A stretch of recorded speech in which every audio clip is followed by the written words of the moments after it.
Olá, bem-vindos ao quadro.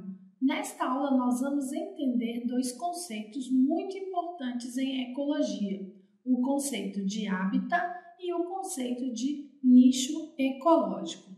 Começando pelo conceito de hábitat. O hábitat é o ambiente onde vive determinada espécie.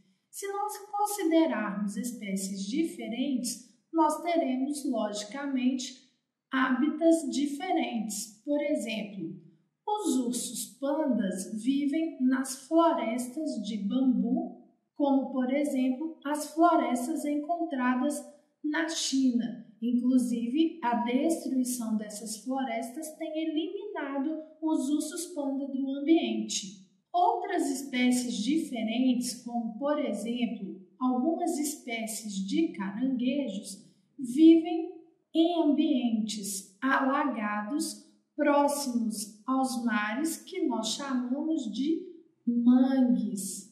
Diversas espécies de caranguejos sobrevivem exclusivamente nos mangues. E algumas espécies de peixe, como por exemplo as trutas, gostam de viver nos cursos de água doce de zonas temperadas. Então, nós podemos concluir que cada hábitat oferece condições físicas, climáticas e alimentares para o desenvolvimento de determinadas espécies. O hábitat, então, é composto por propriedades físicas e também pelos seres vivos, que são as espécies que vivem neste ambiente.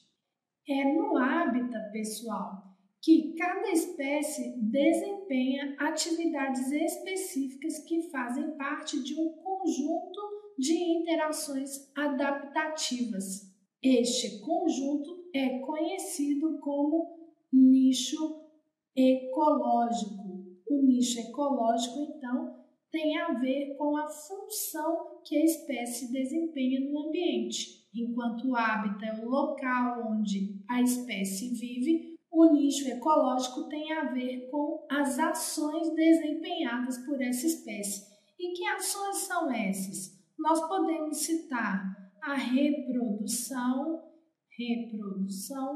nós podemos também mencionar os hábitos alimentares da espécie, a caça, o cultivo, e nós podemos mencionar também as estratégias de sobrevivência, seja fugindo de um predador, seja a adaptação aos fenômenos naturais daquele ambiente.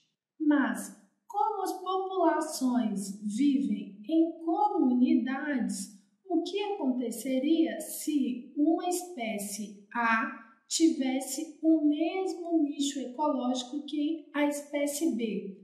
Vamos indicar, então, que essas duas espécies compartilham o mesmo nicho ecológico através dessa seta amarela. Se há sobreposição de nichos, haverá entre a espécie A e a espécie B uma relação que é conhecida como competição. E a competição pode resultar em extinção de uma das espécies,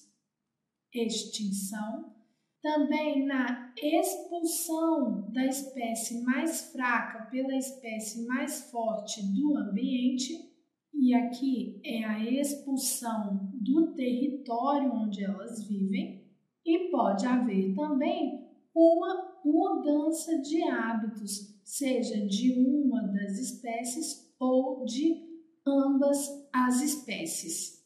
Agora, se a espécie A tiver um nicho que eu vou chamar de nicho 1 e a espécie B tiver um nicho diferente, que eu vou chamar de nicho 2, não haverá competição entre as duas espécies, ou seja, elas poderão conviver no mesmo hábitat. Estes dois exemplos exemplificam o que um cientista provou há alguns anos atrás. O Gauss O princípio de Gauss nos diz que os nichos ecológicos são mutuamente exclusivos e para que duas espécies coexistam em um mesmo hábitat, é necessário que os seus nichos sejam suficientemente diferentes, assim como é o caso do nicho 1 da espécie A e do nicho 2 da espécie B. E quando nós falamos em experimentos, o Gauss não considerou populações de grandes seres vivos. Ele fez um experimento em laboratório utilizando uma pipeta, um frasco de laboratório, e nessa pipeta ele tinha duas populações de um protozoário ciliado chamado de paramécio, porém duas populações de espécies diferentes. Um dos paramécios sobrevivia na suspensão, flutuando aqui no líquido.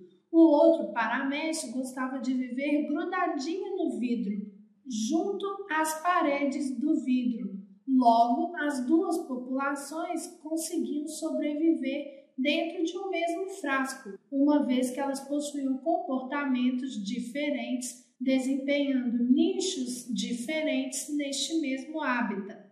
O mesmo não aconteceu quando ele testou a sobrevivência de duas populações, sendo que as duas espécies de paramécio gostavam de viver em suspensão. Logo, o que aconteceu foi a extinção das duas populações, já que elas tinham nichos ecológicos coincidentes. Bom, pessoal, espero que vocês tenham compreendido essa aula. Continuem estudando!